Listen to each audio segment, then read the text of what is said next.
অনেকে দেখবেন black magic করে। ব্ল্যাক ম্যাজিক কিন্তু সত্য। ম্যাজিক করে, সেহের করে আপনাকে দুর্বল করে ফেলবে। স্বয়ং আল্লাহর হাবিব সাল্লাল্লাহু আলাইহি ওয়াসাল্লামকে সেহের করা হয়েছিল। উনি কয়েক মাস স্ত্রীদের সাথে ফিজিক্যাল ইন্টিমেসিতে যেতে পারতেন না, এত দুর্বল হয়ে গেছিলেন। লাবিদ ইবনুল আসাম নামে এক ইহুদি মিত্র, সে জাদু করেছিল রাসূল সাল্লাল্লাহু আলাইহি ওয়াসাল্লামকে। ওনার মাথার চুল চিরুনির ভেতর 11টা গিট দিয়ে সেই ব্ল্যাক ম্যাজিক করেছে। নবী সাল্লাল্লাহু আলাইহি ওয়াসাল্লাম কয়েক মাস অসুস্থ ছিলেন। পরে সূরা ফালাক নাস যখন নাজিল হয়, তখন আল্লাহ তাআলা বিষ্ণু সাল্লাল্লাহু আলাইহি ওয়াসাল্লামকে সুস্থ করে দিলেন। সাহাবীদেরকে নিয়ে এক কুয়ার নিচ থেকে, চিরুনি থেকে এই গিটগুলো খুলে খুলে রাসূল সাল্লাল্লাহু আলাইহি ওয়াসাল্লাম 11টা আয়াত তেলাওয়াত করলেন। রাসূল সাল্লাল্লাহু আলাইহি ওয়াসাল্লামকে সুস্থ করে দিল কে? আল্লাহ সুবহানাহু ওয়া তাআলা শেফা নসিব করলেন। তার মানে ব্ল্যাক ম্যাজিক সত্য। 3টা সূরাই শুরু হয়েছে কুল দিয়ে। এজন্য এই 3 সূরাকে একসাথে বলে কুল আস-সালাসা, মানে 3 কুল।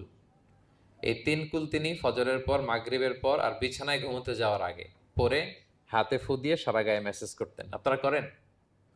হ্যাঁ, এই অভ্যাসটা, ওজিফাটা আছে তো আপনাদের, না? করবেন এটা। এটা special protection, you will get a special protection from Allah সুবহানাহু ওয়া তাআলা।